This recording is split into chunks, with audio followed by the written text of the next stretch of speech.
Yeah.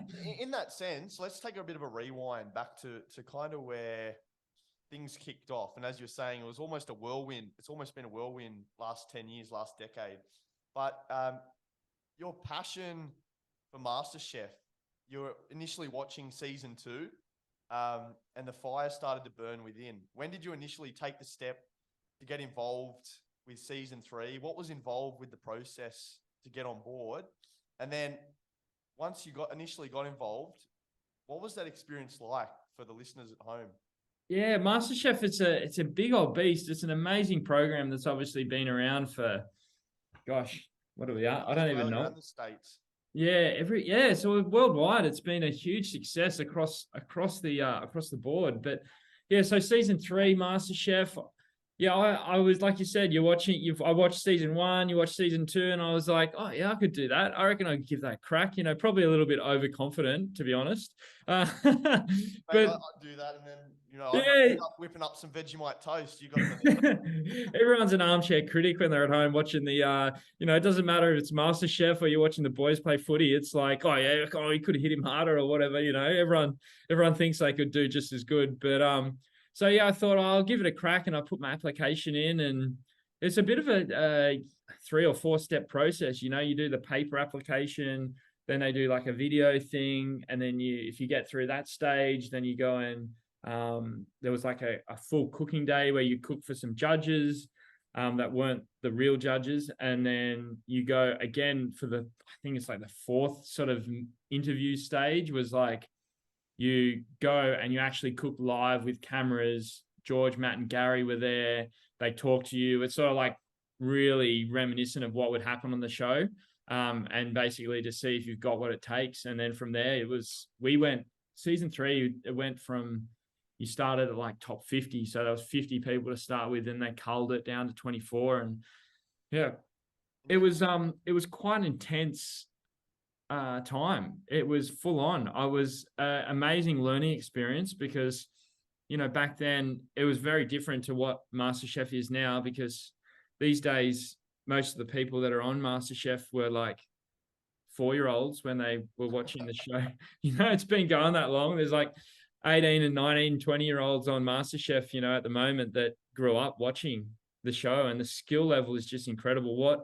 What MasterChef has done for food in Australia and around the world is just amazing. It's opened people's eyes and got people excited and learning new skills. And I think it also shows that if this bloke with a hat on backwards from the Northern Beaches can do it, then I reckon I can give it a crack too. And like, you came 6th. Well, that's what I was going to say before. You came 6th. So you got culled from 50 all the way down to 6th. Yeah. But when we look at things like Australian Idol, you see guys like Guy Sebastian. And if you think about anyone who's been on Australian Idol that you can remember, there's not many that sticks to mind. There may be a handful, but you're one of those guys from MasterChef that's kind of stood the test of time. I don't remember a lot of the winners, but I think it's those individuals that can market themselves well. Yeah. And I think you've really done that. And one of the reasons for that, you're talking about studio maybe, but your partner, she does a lot of, is it media and graphic design or that kind of thing? Has that really helped you with, getting your image out there and getting your, business?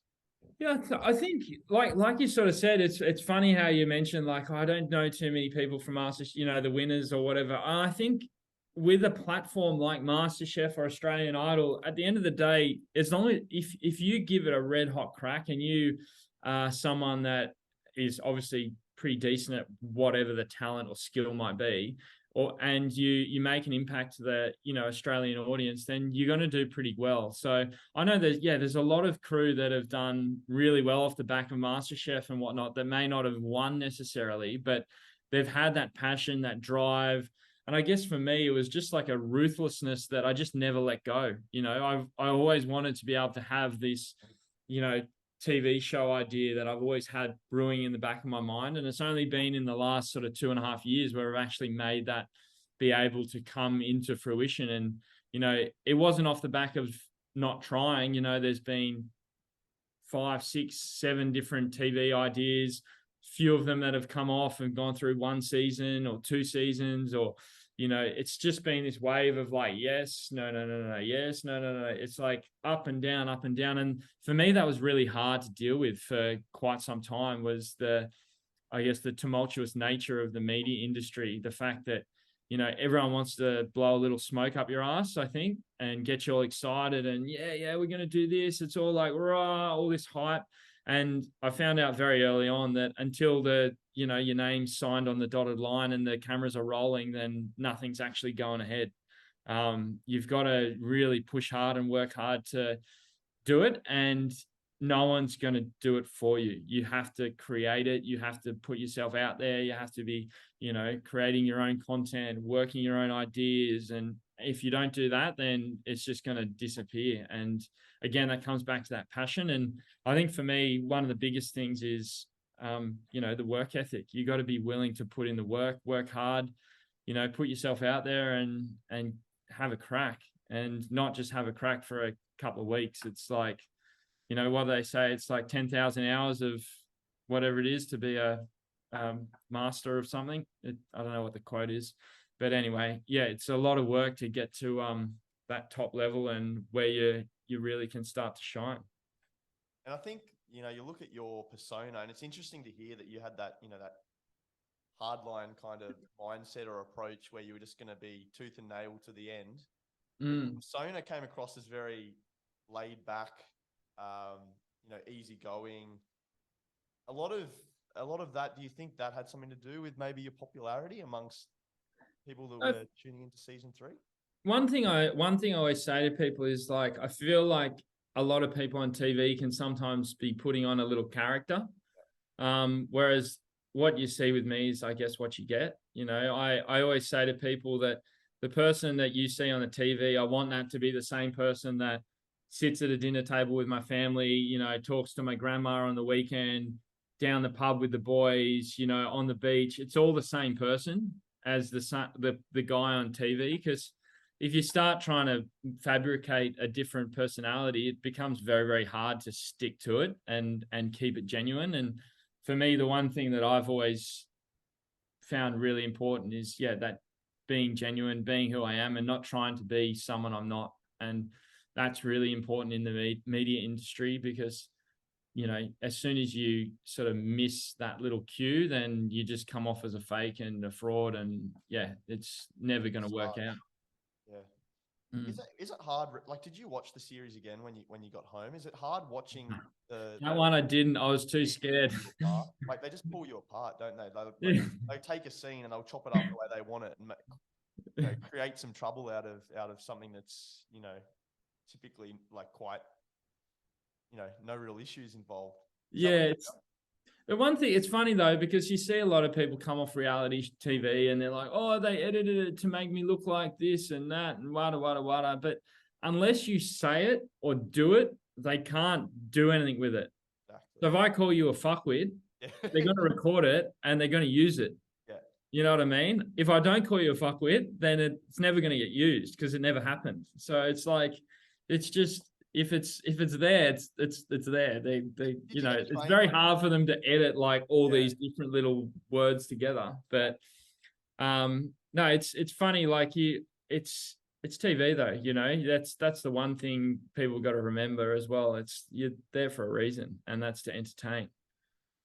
Did you get any training in kind of emotional intelligence or, you know, communication?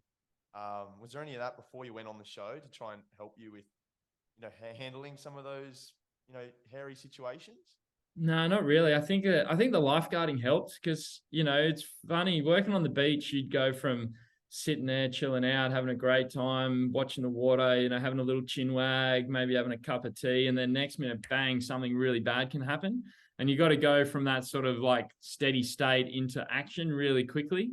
And to do that, you got to be able to manage that, like you said, your emotions, your heart rate, everything. Adrenaline's got to be under control. And I feel like in the kitchen in MasterChef, it is a bit like those high intensity emergency situations, where you sort of, you know, working hard, you don't know what you're doing, and then bang, it's on. You just got to be able to sort of flick the switch, and at the same time, keep everything calm, controlled, level-headed, and just think before you do.